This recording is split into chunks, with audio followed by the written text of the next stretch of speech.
Am I the a-hole because I want to cash out my life insurance policy so I can spend my last 9 to 12 months in comfort? My parents, the beneficiary, are threatening to disown me. So yeah, I, male 28, have a terminal medical condition which I won't go into too much detail about. I didn't have the best health insurance/doctors, so I found out I had a big problem pretty much when it was too late. About the only thing I had of value other than some meager savings and an even smaller 401 in my car was a life insurance policy I got years ago when I was 18. It was a relatively small amount yearly and awesome terms, so why not? I always thought I could swap it over a future wife/kid, but not happening now. So, I haven't been able to work now for about 2 months. But I won't be eligible for hospice care until probably a few weeks before the end. The actual policy itself was for an eye-watering amount if I died before a certain age, which unfortunately is what is going to happen. I have been living at home with my parents rent-free since I stopped working, which is good of them. We haven't had the best relationship growing up, and they pretty much only did the minimum required by law in terms of how they raised me.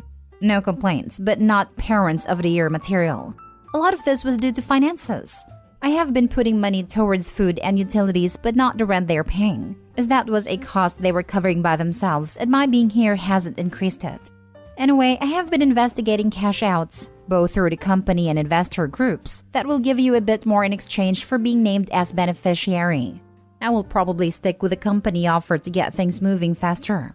There are going to be some taxation issues, but the end result will be that my parents will essentially get an amount that will cover my funeral, and possibly a really good second-hand car. I estimate that the amount I will get will be enough for me to rent a nice condo near the beach, nice meals, maid service, some great experiences while I am well enough, and some in-home care nursing towards the end.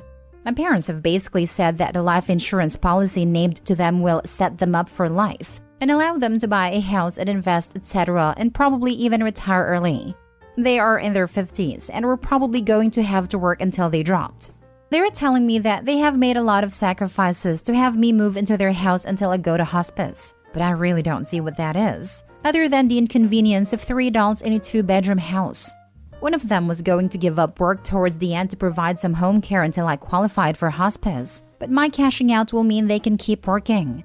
I get that it would be the noble thing to help my parents out, but I don't want to. Edit. A few people have asked about the cash out versus beneficiary payment. 6 figures cash out, 7 figures if it goes to beneficiaries. It's a crazy good policy, but only because I am dying at the age I am and from the condition I have. It's like winning the worst lottery ever. Lol. Final edit.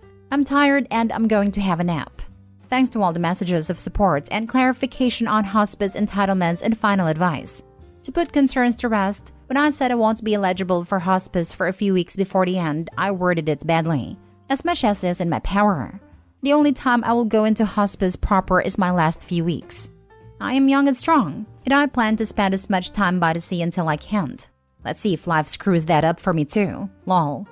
I will be meeting up with the social workers soon and making sure I claim everything I can. I love my parents despite the past, and my family, and I know this is putting a terrible strain on all of us. And I hope they will forgive me and keep the best memories on top. That's all, everyone. Take care. Now for the top comments. Not the a-hole. Your parents are looking at you as a post-mortem ATM. They actually are looking forward to you dying so they can cash in. Take the money and spend it how you wish. Right? What was it you said about naming one of the insurance companies as benefactor getting you more? Because I'm thinking that sounds good. Your parents sounds like ghouls, acting like their child with a terminal illness is some kind of lottery winning. It's utterly repulsive. I'd make a will and stipulate they get exactly enough to cover your funeral and final expenses, and have the rest go to the insurance company or a charity you care about. Or literally anyone but the people freaking rooting for you to die so they can cash in. Not the a-hole. It's your life, OP. It's your money, and you deserve to be able to live this time as you truly want.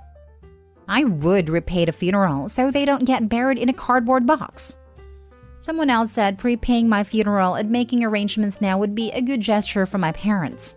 I think it is a good idea as well. If you don't have long to go, you should be spending it as happy and comfortable as you are able to. Besides, it's your life insurance. It's your money. It's a kindness already to leave enough to cover funeral costs. Your loss shouldn't be their gain. They should want the best for you while you're here. Not the a-hole. Thanks for that, man. Yeah, no parent should have to bury their child, so I think it's responsible for me to cover the costs. I am pretty sure my siblings and I will have to pay to bury my parents when their time comes, as saving money/earning money has never been their best point. It won't be my problem though, lol. Next story. Am I the a-hole for telling my dad he chose his second family just like his dad did? My parents had me at a young age. I am now almost 29 and my parents are both in their mid-late 40s. Growing up, I saw my granddad, my dad's dad, a lot. But now me and my siblings don't exist to him and he hasn't spoken to my dad in years. He doesn't even know he is a great-granddad. My granddad remarried and pays more attention to the kids from that relationship and their kids. My parents split when I was 12. It was hard, but we got through it. And up until recently, I had a great relationship with my dad. The last time I saw him was 2 days before my daughter's birthday back in March. He made a surprise trip with my half-siblings and his girlfriend. Now, I don't expect him to drop everything because I live 2 hours away, but I was visiting my hometown for 2 weeks in August whilst dog-sitting for my mom. But he was always too busy with my half-siblings to even visit for half an hour. He doesn't even text or call, and he doesn't reply if I do. So I give up. I think what pushed me over the edge is that they can travel 4 to 6 hours to another country for a day out almost every other weekend, but won't travel 2 to see his granddaughter? So I snapped and told him this is how it started with his dad. He was around for his grandchildren, then just stopped and focused on his second family. And for someone who said he wouldn't be like his dad, he sure is acting like him. My dad's girlfriend piped up and said I got my dad when I was younger. So why can't my half-siblings get him now? I told her it's not about me. It's about my daughter knowing her granddad as he is the only person she doesn't know. At that point, she called me an a-hole for trying to ruin my half-siblings' childhood. Just to add, my dad lives with his girlfriend and half-siblings, so it's not like he only gets to see them every other weekend or every weekend. So am I the a-hole? Not the a-hole. What really gets me is his girlfriend's comment that you had him when you were young. As if growing up means he is no longer your father and you aren't meant to want time with him. I find that extremely entitled of her, because she really is prioritizing her children. No doubt he has a responsibility to them too, to provide for them, etc., but your ages doesn't make you any less his child. She's selfish and entitled, totally. You didn't mention what your dad's reaction was though, and that's what matters in my opinion. He didn't say anything about that. If I'm honest, I don't know why he's still with her. As with that relationship, she says jump and he says how high. It's not a very good relationship all around. I guess it stays for the kids. Not the a-hole, but don't bet on your dad. It hurts, like a lot, but better write him off now. Maybe a last try would bring closure. Sit down with him, alone, and have a sincere conversation. I'd love that, but he can't go anywhere without her, or she doesn't let him. And if I say something, I'm in the wrong. If she really doesn't let him go, he is a victim. But even though we want to help them sometimes, for our own sake, we have to let go of them or take some space. Tell him you're done, but if he ever wanted to talk, he can call. Try to free yourself of waiting for something you have no influence on. Next story. Am I the a-hole for selling my house which could cause my in-laws to be homeless? My wife was diagnosed with cancer 2 years ago. She fought as hard as she could for as long as she could, but she sadly passed away 6 months ago. We never had kids, and both were very career-focused. After my wife's diagnosis, she wanted her parents to move in with us because they lived on the opposite coast of the US, and she wanted to spend as much time with them as possible. Our house had plenty of room for them, and I wanted to make my wife as happy as possible with the time she had left, so I agreed. Her parents are both retired, but they aren't exactly well off. We never asked them to help pay for anything while they lived with us. There was enough stress in our lives already, and none of us wanted to add financial issues to that. They helped with groceries from time to time, but we never asked for more than that. Lately, I've been struggling a lot with my grief. I feel like a lot of it is connected to our house and everything in it reminding me of my wife. I break down a lot over the tiniest stuff. My in-laws still live here, and as far as I know, they haven't made any arrangements for moving out. For the last month or so, I've been contemplating selling the house and pretty much starting over somewhere new to try and get away from so many triggers. I finally talked with a realtor a couple weeks ago, and I'm pretty much set on moving forward with selling the house. I brought it up with my in-laws over this past weekend, and it did not go well. They accused me of wanting to erase the life that my wife and I built here. But they accused me of wanting them out of my life now that my wife is dead. They told me they have nowhere else to go and I would basically be making them homeless. I can completely understand their anger and fear, but also this isn't their house nor their decision. I am simply wanting to move on from my lowest point in my life. I do not want to erase anything that my wife and I built together. But I also don't think I can continue living in this house. It's just too heartbreaking and I don't like crying every time a memory gets triggered. I ended up telling them that they are free to stay here for as long as it takes to sell the house. But I recommended that they start looking into making their own arrangements. Father-in-law asked if I would be willing to rent the house to them so that they don't have to find a new place. But when I told him what I would expect for monthly payments, he scoffed at it and called me out for trying to capitalize on their grief and that their daughter would have never wanted this. Neither one of them is talking to me now, and there is definitely palpable conflict in the air. I don't like that it has come to this, but I am making a decision based on what I think is best for me right now. I feel bad for the situation it puts my in-laws in, but I can't be responsible for their feelings in addition to my own right now. Now for the top comments. Not the a-hole. You have been saving them money for the last 1 to 2 years. They could afford to live however they were living before, and they can live that way again. You are not capitalizing on their grief. They are trying to monetize your guilt. If anything, mother-in-law and father-in-law are capitalizing on OP's grief. They knew moving in that they were there to spend the rest of their daughter's life together.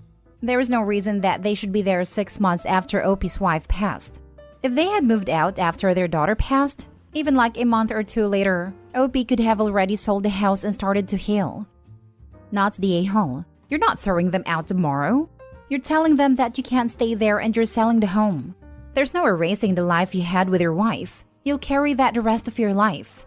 You're entitled to doing what is best for you. Also, how did they think they wouldn't have to pay something to rent? Sounds like they just thought they'd live with you for free forever. Because you're a nice person? Not the a-hole at all. However, I'm just going to say from a housing market perspective, you might want to wait a few months. And instead of telling parents when it sells they have to move out, give a deadline, say 6 months. Otherwise, they'll either try to sabotage the sale or will wait until the last minute and claim you made them homeless. So sorry for your loss, and I hope a new place will help you heal.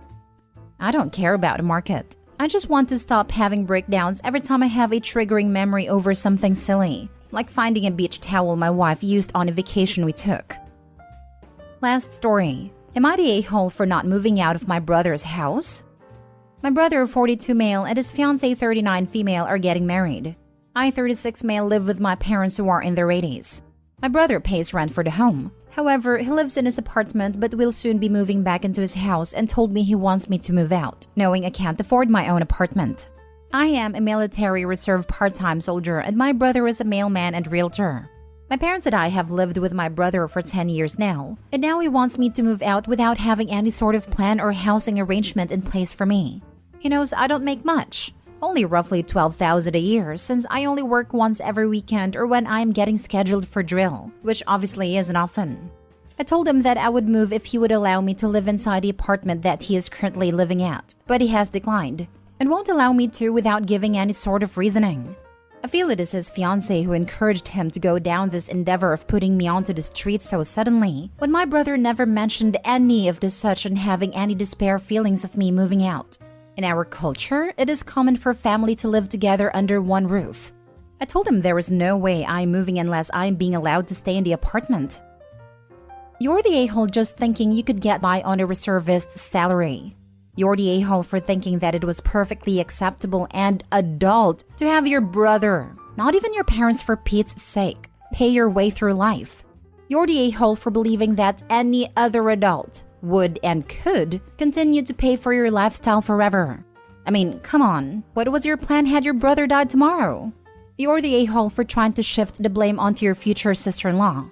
That's some messed up sexist nonsense to assume that. But even if it's true, you're the a-hole for now expecting someone else to have to financially support your obviously capable but lazy butt. You're the a-hole because in all of this, not once did you think about how any of this is going to affect your geriatric parents. Where are they supposed to go? Go freaking enlist full-time and learn some self-respect, self-motivation, and basic common sense. All of this, especially the reservist part. OP, you know almost all reservists work full-time jobs too, right? What has stopped you in the past 10, 15 plus years from working more than reservist hours? You have spent your entire adult life being taken care of. It's time to grow up and take responsibility for your life and quit expecting everyone else to foot the bill. You're the a-hole.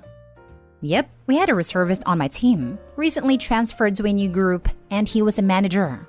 When he had trainings or active duty, he would go on military leave and then come back. It never caused any issues with his employment here. My man, get your act together. You're not your brother's responsibility. It's his house. If it says get out, then you're going to have to put your big boy underwear on and get a job outside of your weekend soldier cosplay.